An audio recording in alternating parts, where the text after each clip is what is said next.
Welcome back again. You're still watching us here on the Daily Debate. I'm very much delighted to have joining me in the studio Mr. Raed Allam, economic expert. Thank you very much for joining us. As you've seen in this report, and maybe there's another new shift that's happening here in Egypt in terms of the decision makers and the agenda of expanding and changing the face of Egypt. Part of it is, of course, working on adopting a new strategy to develop the villages. From your own perspective, let's talk more about the timing of implementing this project, and we're also going to talk more about the number of the villages. We're talking or expecting about more than 15,000 villages. I'm not sure, maybe you can tell me if you have an idea of how many villages there are, at least an approximate number, and is 15,000 constituting what percentage of these villages that will be renovated? As a percentage, as a matter of fact, I didn't figure it out, but let us start with something very important. Egypt's population is more than 100 million, okay, occupying around 8% of the land. Agriculture is our old history and our old images, but as a matter of fact, our cultivated land is 9 million faddan, okay, which is 6 maybe 0.2 or something like this, is just old claimed land, and the new reclaimed land was about 3 million faddan.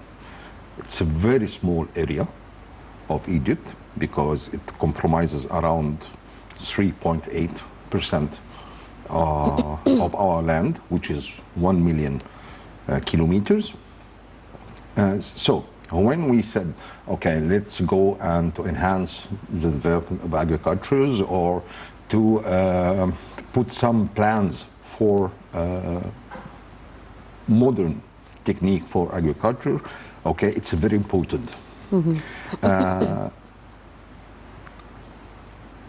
The agriculture sector compromises 15% of the national income. So it is very important, okay, to focus on it, okay. We have around maybe 30% or 35% labor working in the agriculture sector. So it's very important and it's very promising to look for this.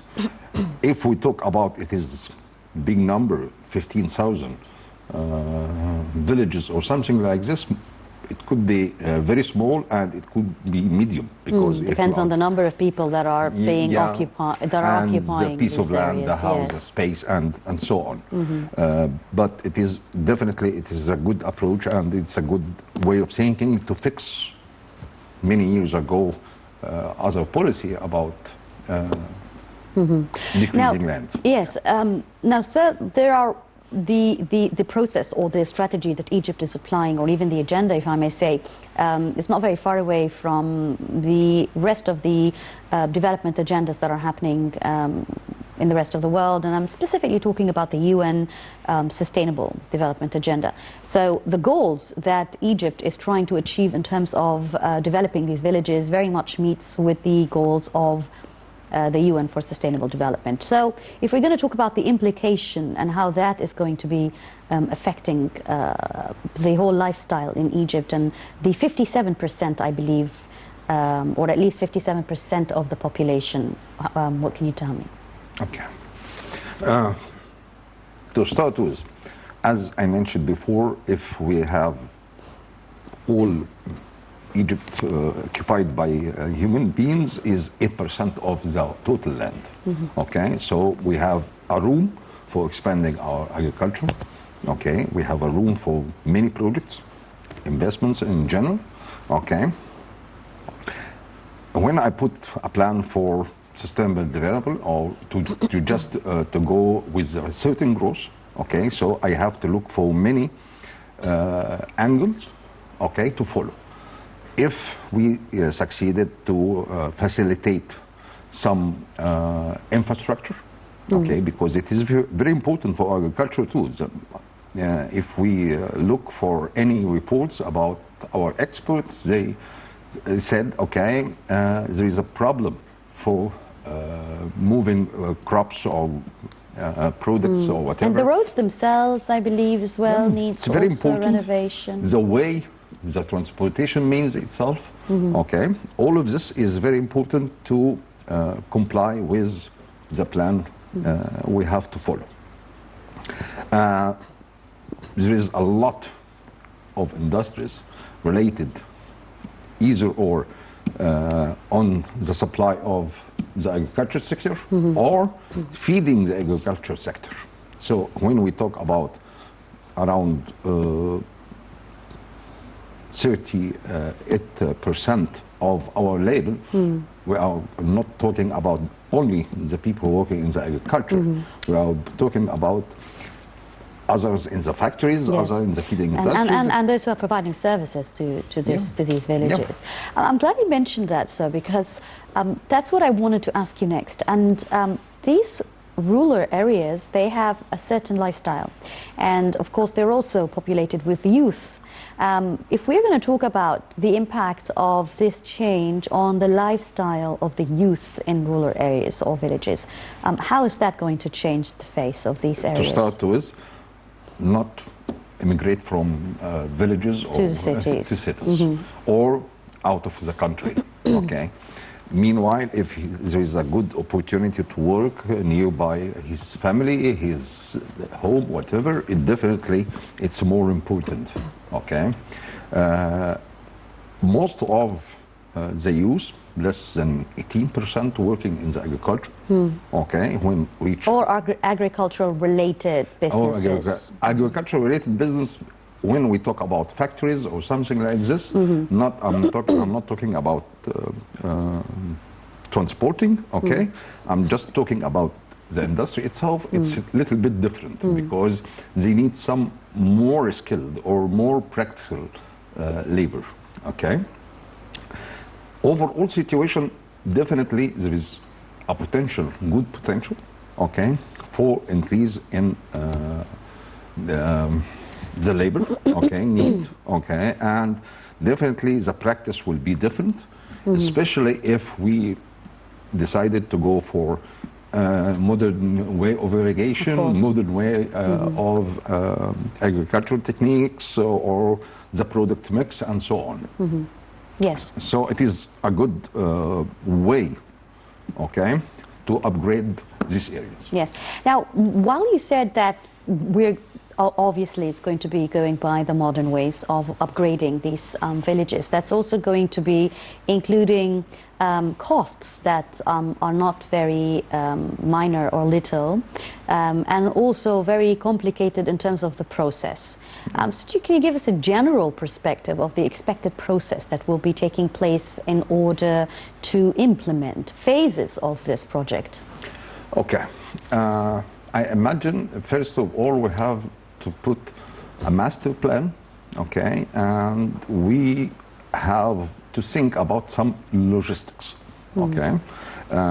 You know, after 50s, the piece of land has been distributed among families and sons, and okay.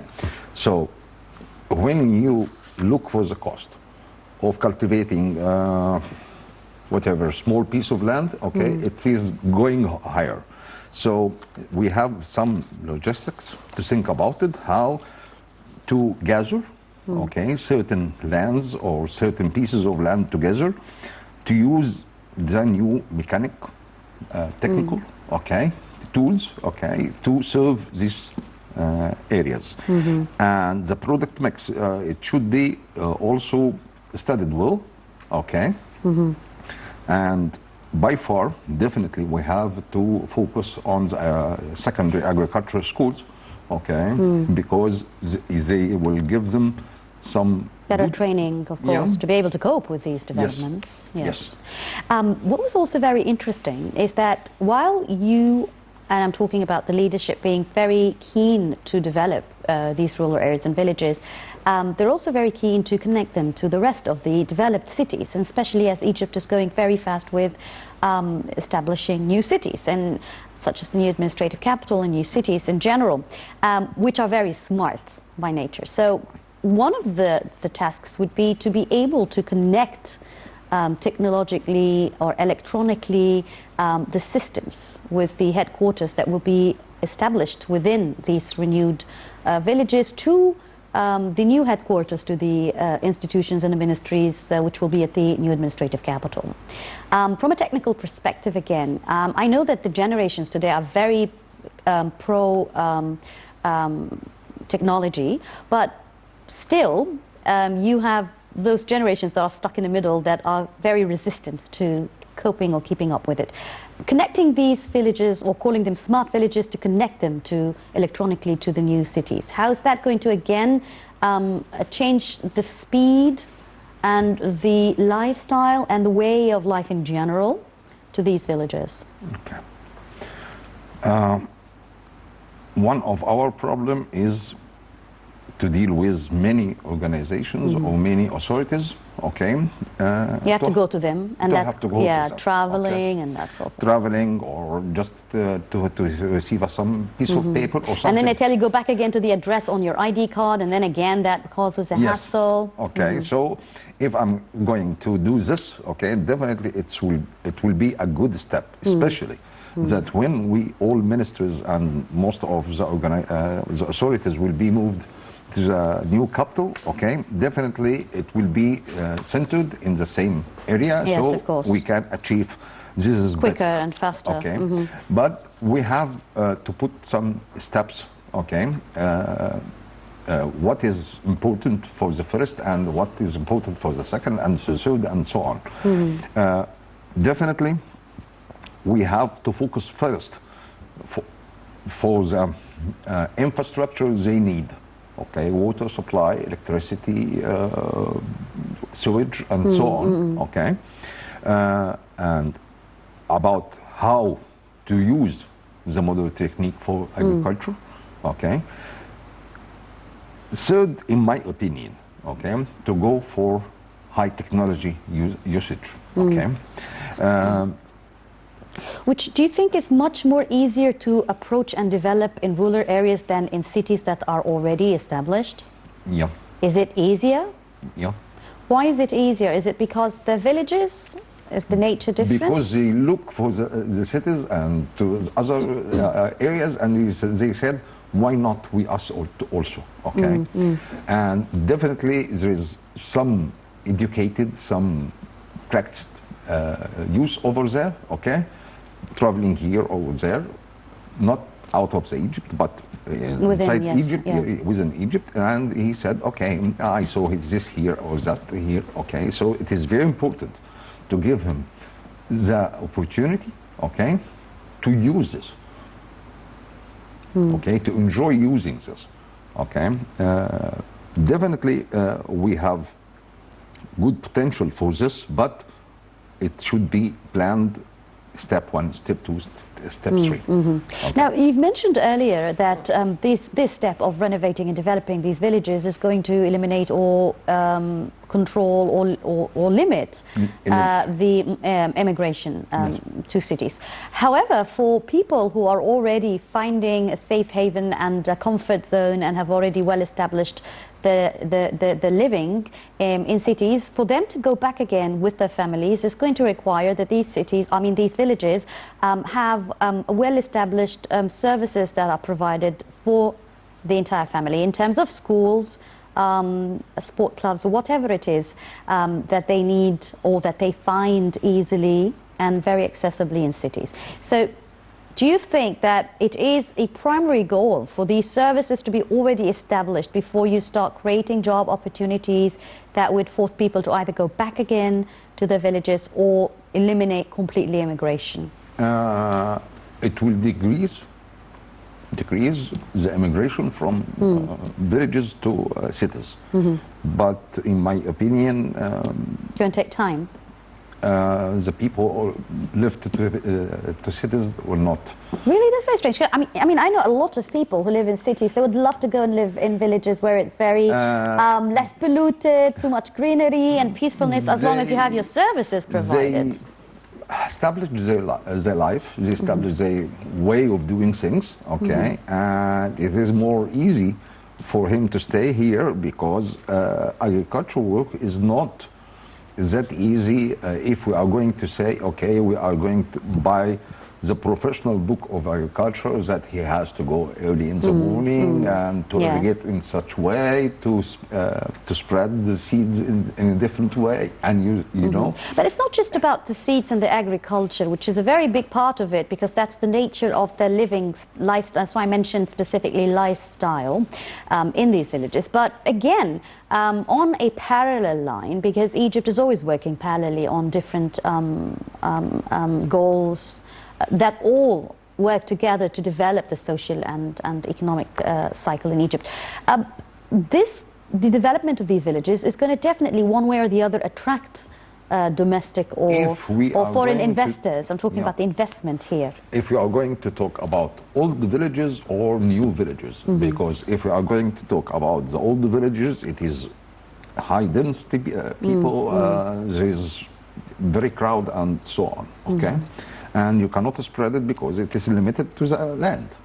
But if you are going to, as we did in industrial sectors, that we went and built many new cities, industrial cities. Yeah, so specifically talking about the improving villages and the 1,500 improving villages which complement Egypt's Decent Life program that's being worked on. So does that fall on different criteria? Is that what you're trying to say? Yes, because if I'm going to say, okay, all the villages will be developed and I'm going to establish a new agricultural area like Toshka or something like this, okay? But that's not new, really, is it?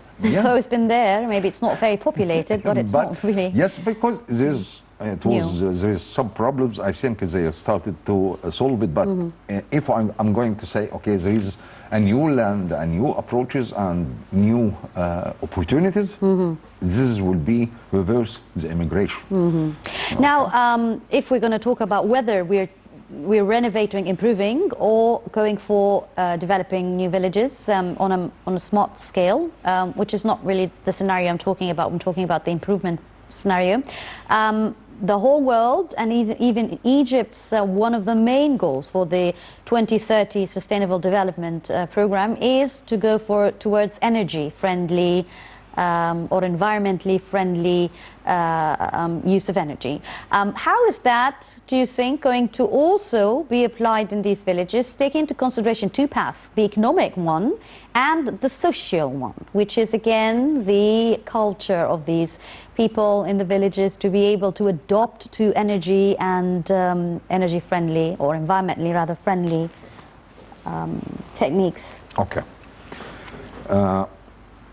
Energy is a very important issue because there is a limitation all over the world, and definitely now we are going to use the natural gas in many things here in Egypt. Okay, for sure. Okay, if we supply it, okay, and we use it as a good source, as natural gas, as a good source for improving the villages, definitely it will be a good step. Okay. In the cities, maybe culture can change a little bit faster than villages, because they left many years on their life on the same way of doing things. So you need some time, okay, to make a master plan or an example, a good example, okay, for how to deal with such things, okay. It needs time, but I believe it will be succeeded. Very, very successful. Let's also speak from another perspective, and since, I mean, maybe from a financial/economic perspective, you can also help clarify this. Is that ever since Egypt went through its strict austerity program, and specifically it was very obvious through the pandemic that in terms of food scarcity and accessibility, nothing was really harmed, and due to the very well administrated and easy process that Egypt has been working on in this regard for the past couple of years. With the development of these villages, how is that going again to be able to make it much more positive in terms of supplying food and the accessibility of food, and of course which will be reflected directly on the prices of food. Okay. Definitely all of us notice that some vegetables has a very low prices nowadays. Okay. A lot, actually, not some. I was just at the vegetable market, the ordinary vegetable market, mind you, not the one at the malls. And everything is there, and everything is a very good price, right? A lot of prices went down, by the way, yes. Unbelievable prices, by the way, okay? Because if you are talking about tomatoes for £3, no, they're quite more than that, since I think you haven't been at the market for quite some days. It is. But yeah, it is £3. But everything is accessible. That's what I'm trying to say, at very much amounts as well. And I'll give you some information. Do you believe that during 2020 we export 5 million tons of vegetables and fresh fruits? Yes, that's true. The pandemic, yes, that's true. And we earned 2.2 billion US dollar from the export. Yes, very good quality as well. Very good quality as well. We will be 150 countries. Without, and that's the irony of it, is that without affecting the supply and the demand locally as well, so which is again something we really need to focus on, if you'd allow us, right after the second report, which I need to air right now. Electricity networks in Upper Egypt villages developed to modernize the countryside, and again this is another way of making life much more easier, because electricity is the main heartbeat of anything for living, basically. So once that is also upgraded at the villages, that's going to be a first step towards the development. We'll check this report out and we'll be back right after this. Authorities have successfully developed electricity networks in 6 villages in Upper Egypt's Asyut Governorate as part of an initiative dubbed Decent Life, earlier launched by the President. Spokesperson for the Electricity Ministry stated that the development of these 6 villages came at a cost of 21 million Egyptian pounds. The initiative seeks to fully develop services at 4,500 villages in the countryside across Egypt, including developing electricity networks. It aims to improve the life conditions of over 55 million dwellers and maintain steady electricity to homes. After Planning and Economic Development, Al Said announced launching the electronic system supporting the Decent Life initiative. The system will identify the development plans needed of the villages targeted in the initiative, whilst also preparing a plan for various interventions. It will additionally monitor and evaluate the impact of all efforts in development and the quality of life. The initiative depends on the implementation of a set of services and development activities that would guarantee a decent life for the group and improve their living conditions, while improving the economic, social and environmental level of families in the Egyptian villages.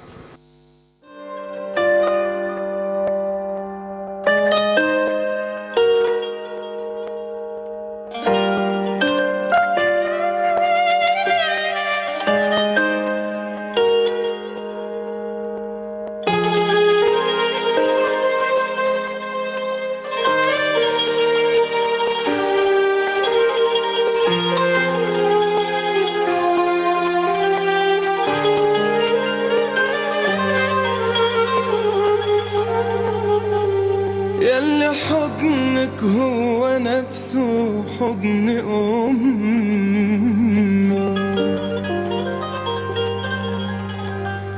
يلي ليكي فيا أكتر من اللي ليا،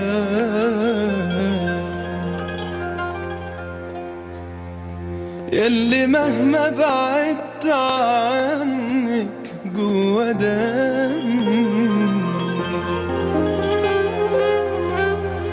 يلي حبك عندي حاجة مش عادية،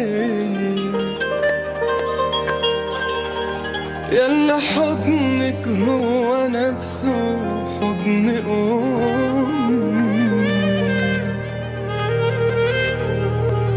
يلي ليكي فيا أكتر من اللي ليا،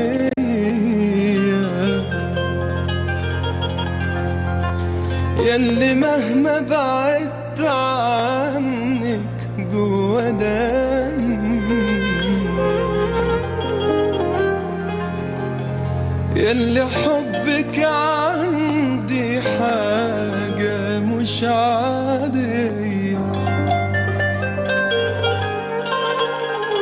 كل شارع من شوارعك في حكاية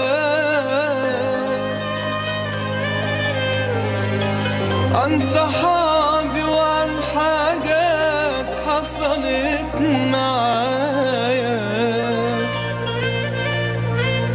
ناس كتير قالوا لي غني غنوة ليها،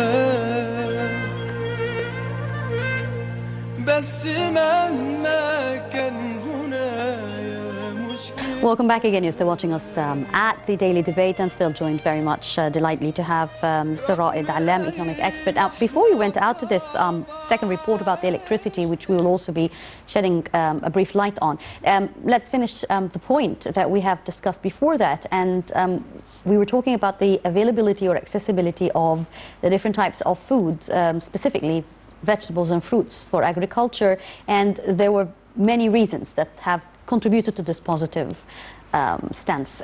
You wanted to further elaborate on that? Yeah, definitely. If we taking care of some, as I mentioned before, some logistics about when I have to collect the crops or to transfer it or to pack it for export or something like this, it is very important, and this is why there is a lot of main roads has been established, okay, and connected many governorates in different ways. This is very important because transportation of fresh vegetables and fresh foods, vegetables and fruits definitely needs certain means, okay, of transportation in a very specific time. Temperature as well. Yeah. And especially that some export has to be with some special cars, that with vans and something like this. So if we have a good roads and we have a good ways, okay, definitely it will be exported more, okay. For sure, other issues that the commissioning of products, okay, from the farmer to the wholesale and to the exporter definitely should be regulated in a way, okay, to just to put some limitation, okay, on the cost of selling prices or exporting prices. Yes. Now, to the developed villages or the projects of the developing these villages, very much the government and leadership is supporting the SMEs, the small and medium enterprises, and that's of course to back the youth who and to be able to encourage them to go for their own businesses with a lot of guarantees. Again, in a world that is shifting completely on a different order from an economic perspective, and so much SMEs are being focused on by governments around the world, and how supporting the SMEs is helping to shift the country's economy to another level. How is that going to be formed in a village, and how useful would that be for the villages as well? Okay.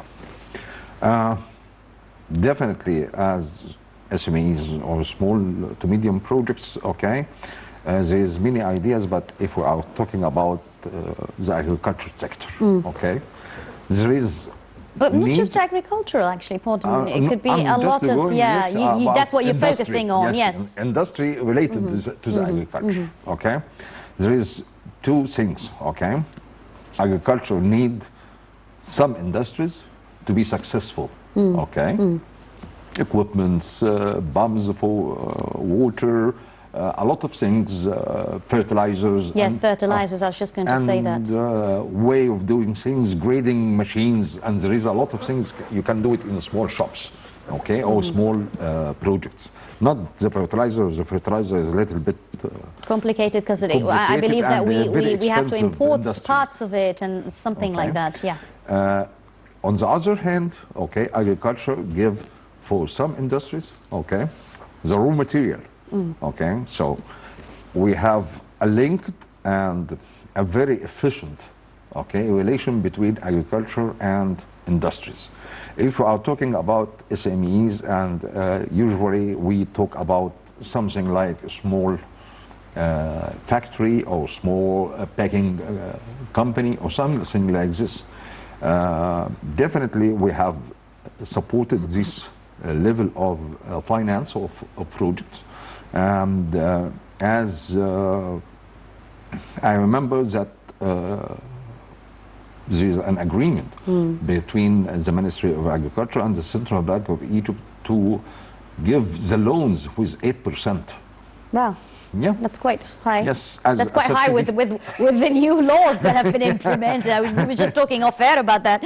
My visit to the bank this morning. Yes, that's much more better. Maybe I need to go there and invest at a much more better percentage, I believe. Okay, with 8%. Yes, that's great. That's quite higher. Yeah. That's quite higher. I'm glad you mentioned financial and you spoke about banks, because I do have a curious question I want to ask behind that. With the developments of these villages, the banking system and going digital again, which is a very resistant culturally, people are generally here in Egypt, but I'm sure it's specific when it comes to villages.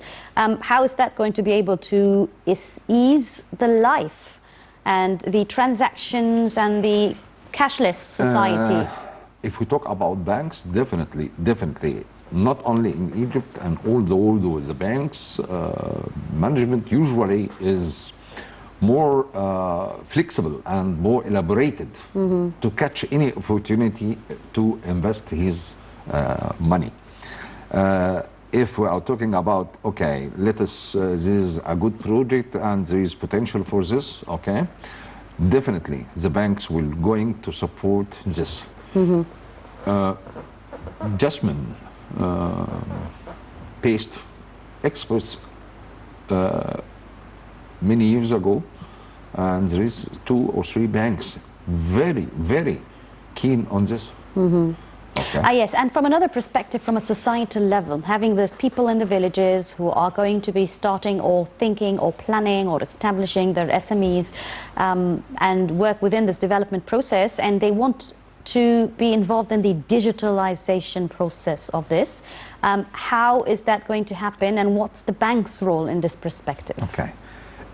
If we are talking about banking digital, okay, it's a little bit different, okay, because if you are going to deal with this, it is not so very sophisticated, but banks still up till now can help or give the advice about anything about this process.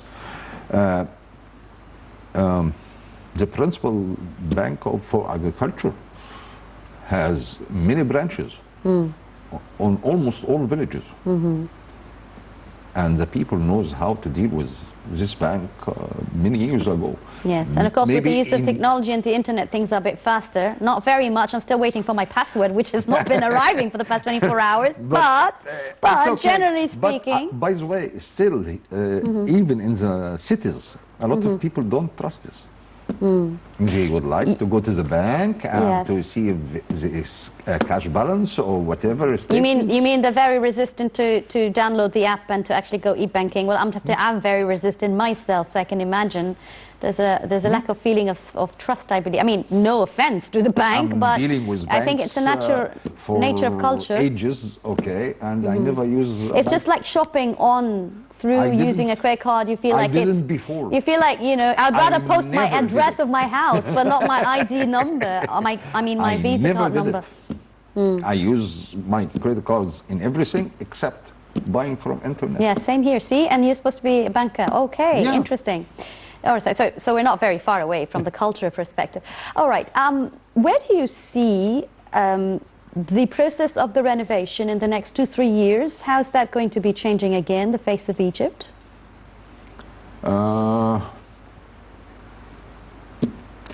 It is a little bit difficult because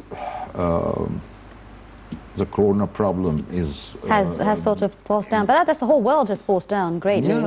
Yeah, but I believe we are moving in a good way. We are moving with logically facing our problems, okay, but definitely. But I mean, they say, there's a saying, is that when a community comes together, everything is possible. And I hear in Egypt, they make everything possible. If, what can you say is possibly one of the main reasons from your own perspective? Yeah, definitely things will be better. Okay, definitely growth rate will be better. I think within 3 or 4 years, the mega project we established will start giving some revenues. Will be. But pardon me, why I've asked you that when I say the community comes together is because the new generation, and I'm talking about the new children that are still growing up, they come from another world, basically. Whether they live in villages and rural areas or in cities, they all have the same mentality. They grasp quickly information. They're very proactive when it comes to technology, regardless of their living standard or socioeconomic class. So with the help of speeding up, and I'm talking about the government and the leadership speeding up the developmental process, how far is that going to help this younger generation? I'm talking about for the next 10 to 15 years when it starts to show the fruits. How's that going to help them integrate with the rest of the society as a whole? I mean, let me put it in a better way. How in 10, 15 years, how close or how far do you see the gap between people living in rural areas and people living in new cities? No, are we still going to be witnessing this gap? No, will be shortened, definitely. Will be shortened, yes, and will be less and less, yes, definitely. Because the way of the thinking of villages or countryside people started from maybe 3 or 4 years to little bit change. Yeah, definitely will be very limited differences. And if I might also ask you on a final note here, is that with Egypt's development strategy in general and in terms of attracting investors, if you were to put yourself in the shoes of a foreign or a domestic investor, would you go and invest in villages, whether they're developed, renovated, or if they're new established? Yeah, what would attract you over there? There is a lot of things attracting for the villages. Definitely, to start with, that I can produce a very, very high quality product with, you say, logical cost.